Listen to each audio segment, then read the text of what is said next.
നമ്മുടെ മുക്കത്തെ സ്ഥലത്തെ പ്രധാന ദിവ്യൻ ആസാദ് അല്ലേ? Good morning.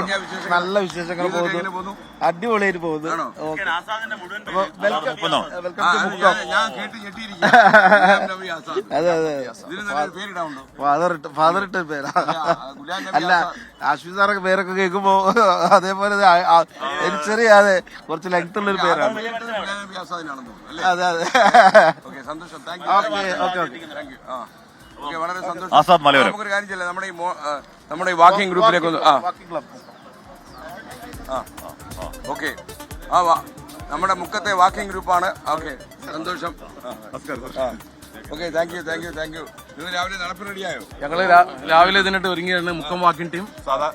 സാധാരണ ഞങ്ങള് മുക്ക സ്കൂളിന്റെ ഗ്രൗണ്ടിൽ നടക്കുന്ന ആളുകളാണ്. കഴിഞ്ഞ കുറെ വർഷങ്ങളായിട്ട് നടക്കുന്ന ആളുകൾ എല്ലാവരും നടപ്പിന്റെ ഉദ്ദേശം ഒന്നുമില്ല, നല്ല ആരോഗ്യം ഉണ്ടാക്കാൻ, നല്ല ആരോഗ്യവും നല്ല മനസ്സും ഉണ്ടെങ്കിൽ മാത്രമേ. അതാണ് ഞങ്ങളുടെ ലഹരി. ആ ലഹരി അത് ആസ്വദിക്കുകയാണ് ഇപ്പൊ ഞങ്ങൾ ഏതാണ്ട് കുറച്ച് ആളുകളെ ഉണ്ടായിരുന്നു. ഇപ്പൊ 65ഓളം ആളുകളുടെ ഒരു വലിയ കൂട്ടായ്മ. നന്നായി.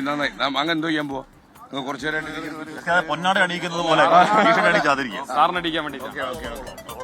ഞങ്ങളെ മനസ്സും ശരീരവും ശരിയാക്കി നിങ്ങൾ 20 നമുക്ക് കോഴിക്കോട് സന്ധിക്കണം. തീർച്ചയായിട്ടും ഈ ഡ്രസ് ഇട്ട് തന്നെ വരണം.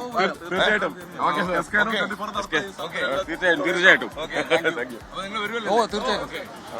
എന്റെ ചെലവിൽ പ്രത്യേക ചായയൊക്കെ ഉണ്ട്. അടിപൊളിയായിട്ട് പോകുന്നുണ്ട്. അതെ അതെ അതെ. അപ്പൊ നിങ്ങളുടെ കുറെ കാലമായി നിങ്ങൾ ഒന്നിച്ചു നടക്കുന്നു അല്ലേ? എല്ലാ അത്യാവശ്യം ജോലിയുള്ളവരാണല്ലോ. അതോ നടപ്പ് തന്നെയാണോ എപ്പോഴും? ഡോക്ടർ കമൽ മാധവ്. അപ്പോ ഞാനൊരു മൈൻഡ് റീഡിംഗിൽ വേൾഡ് റെക്കോർഡ് ഹോൾഡർ ആണ്. അപ്പൊ ഞാൻ ഇവർക്ക് നമ്മളെ ജിമ്മുമായിട്ട് അസോസിയേറ്റ് ചെയ്ത് വാക്കിംഗ് മാത്രമല്ല അതിന്റെ കൂടെ കുറച്ച് വർക്കൗട്ടും കൂടെ ചെയ്താൽ നന്നായിരിക്കും എന്ന് പറഞ്ഞിട്ട് ഇവരെല്ലാരും ഇപ്പൊ അവിടെ വരാറുണ്ട്. ഡോക്ടർ വർക്കൗട്ടിന്റെ ആളാണോ? അതെ അതെ, ഞാൻ വർക്കൗട്ട് ചെയ്യാറുണ്ട്. നമുക്കിവിടെ ജിം ഉണ്ട്, VIP ഫിറ്റ്നസ് എന്ന് പറഞ്ഞിട്ട്.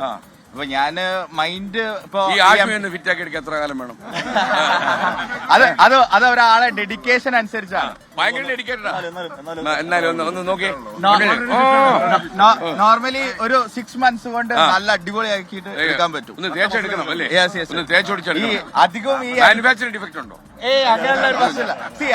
അധികം ആൾക്കാർ കൺസെഷൻ ഒക്കെ അല്ലേ? അതെ, അധികം ആൾക്കാർ ഈ ഫിറ്റ്നസിനെയൊക്കെ കാണുന്നത് എന്താന്ന് വെച്ച് കഴിഞ്ഞാൽ ജസ്റ്റ് നമ്മള് ശരീരം നന്നാവാനും അങ്ങനെയല്ല, മെന്റലും ഫിസിക്കലും ആയിട്ടുള്ള ആക്ടിവിറ്റീനെ ബൂസ്റ്റ് ചെയ്യുന്നതാണ്.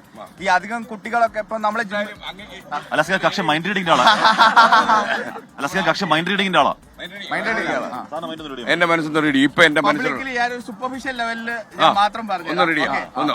സാറെന്ന് പറഞ്ഞു കഴിഞ്ഞാല് പുറത്ത് ഭയങ്കര സ്ട്രോങ്ങും എക്സ്ട്രീം ഒക്കെയാണ്. എന്തെങ്കിലും ഒരു കാര്യം വിചാരിച്ചാൽ മാക്സിമം പോയിന്റിലേക്ക് നിൽക്കാം. പക്ഷെ അതേപോലെ തന്നെ ഇമോഷണലി ഭയങ്കര വീക്കാണ് എന്ന് പറഞ്ഞാൽ പുറത്ത് ഭയങ്കര സ്ട്രോങ്ങും ഉള്ളില് ബ്രോനപ്പോ എന്തോ കാരണം കൊണ്ട് പറഞ്ഞു വിടേണ്ടി വന്നു വിചാരിക്കും.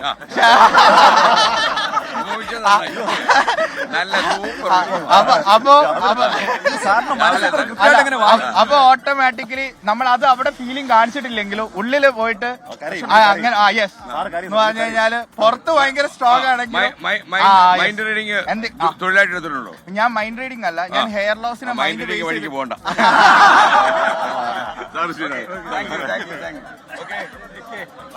കാര്യങ്ങളൊക്കെ മുക്കത്താണ്. തിരുവനന്തപുരം അഭിനയിച്ചോ? ഇല്ല. ഓക്കെ. സൂപ്പർ ആയിരിക്കും അല്ലേ? ചേട്ടന് വലിയൊരു മാർക്കറ്റാ. ടെലിവിഷനിൽ മുട്ടകൾക്ക് വലിയ സ്കോപ്പ അല്ലേ? അല്ലേ? ഞങ്ങളോട് ചേരുന്നോ?